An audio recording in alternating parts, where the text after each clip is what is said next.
네, 안녕하세요. 저는 수자학원에서 광남고를 가르치고 있는 권기현이라고 합니다. 이번 광남고 1학년 2학기 기말고사 시험에 대해서 간단히 분석 영상을 올려보도록 하겠습니다. 자, 우선 이 영상은 그동안의 광남고 1학년 전반적인 경향은 저희 학원 홈페이지나 유튜브에 미리 영상 올려드렸었고, 오늘 이 영상은 이번 기말고사에서 특히 좀 변한 부분, 달라진 부분, 이것들을 중점적으로 말씀을 드리도록 할게요. 자, 시작해 보도록 하겠습니다.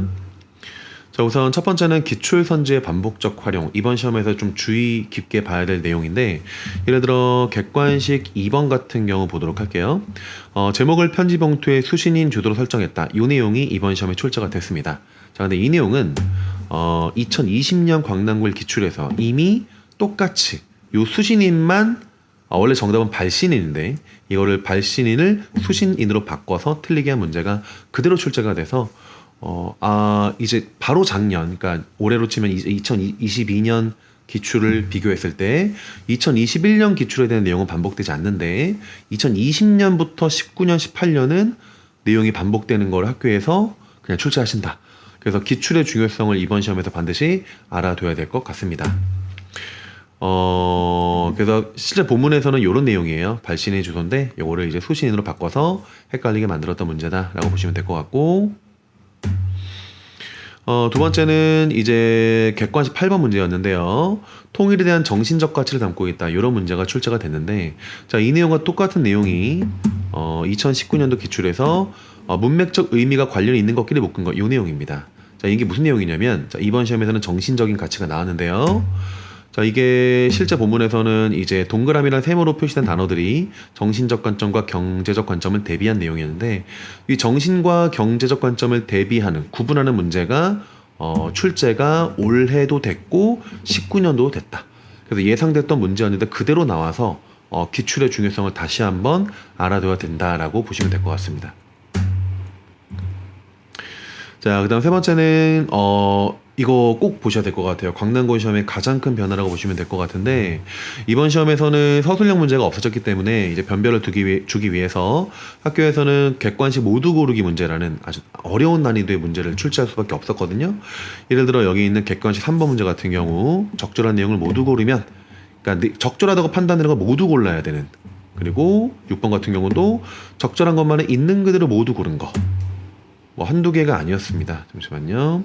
객관식 10번 같은 경우는 적절한 것의 개수를 모두 고른 것은, 12번 같은 경우는 적절한 것의 개수를 모두 고른 것은. 그래서 만약에 모두 고르는 문제가 아니라 어떤 정답을 고르는 문제, 혹은 기역, 니은, 디귿, 리을 중에 옳은 걸 묶은 선택지를 고르는 문제라면 한두 개가 헷갈린다 하더라도 대충 때려 맞출 수 있는 문제인데, 자, 이렇게 모두 고르기 문제 같은 경우는 단 하나의 개념이 틀리게 되면 문제 전체가 틀릴 수밖에 없기 때문에 아이들의 실력과 노력의 그 차이가 가장 극명하게 드러나는 문제가 이런 문제라고 보시면 될 것 같아요.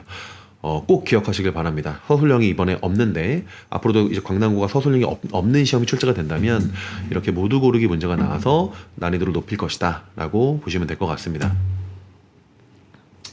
다음 세 번째는 외부 지문의 적극적인 활용이에요. 그동안 광남고가 올해는 외부 지문을 많이 출제하진 않았는데 이번 기말고사 같은 경우는 객관식 6번에 처음 보는 현대시 전문강의 사부십고라는 문제를 출제를 했습니다. 그래서 이 시가 이제 본문 시험에서는 그 산포 가는 길이라는 소설이 있는데 그 소설의 내용과 시대가 비슷해요.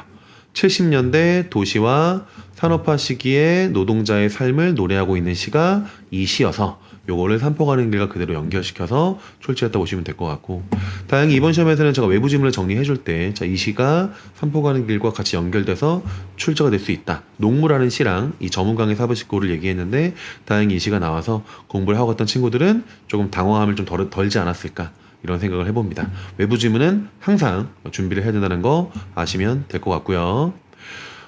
네 번째는 지문에 대한 정확한 이해와 분석이에요. 요거는 난이도가 높았던 이유 중에 하나인데, 우선 객관식 1번 같은 경우 바우섭에 따로 외로이 서 있는 화자라는 내용이 있어요.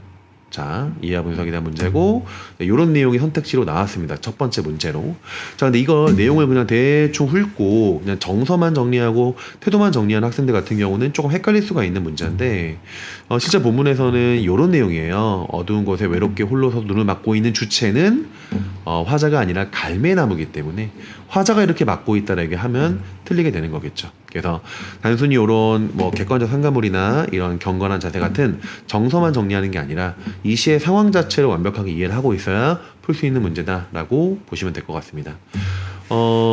객관식 2번 문제 같은 경우도 이제 이런 정확한 이해가 필요한데, 자, 이거는 광남고에서 매번 제가 강조하고 있는 부분이에요. 이렇게 앞에는 표현법이 나오고 뒤에는 이렇게 효과가 나오는 이런 것들인데, 광남고에서는 앞에 있는 표현법과 뒤에 있는 효과를 둘 다 틀린 건 아닌데 이 두 개가 연결고리가 안 됐을 경우에 틀리게 문제를 출제를 하시거든요.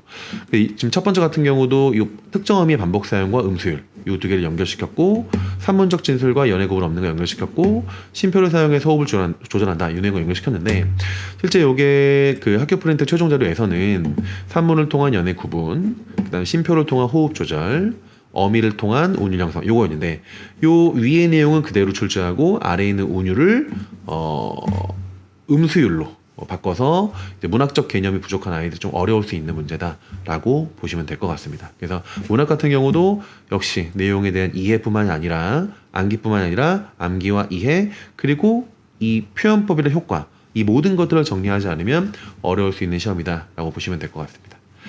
자, 여기까지가 광남고 시험. 잠시만요. 네, 이런 특징들 기억하시면 될 것 같고요. 자, 여기까지가 광남고 시험 특징이었고, 난이도는 우선 중간고사랑 뭐 큰 차이까지는 아닌데 어쨌든 만만한 시험은 아니었다.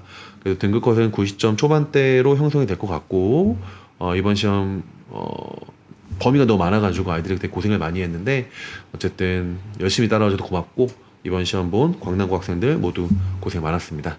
오늘 영상은 여기까지 하겠습니다.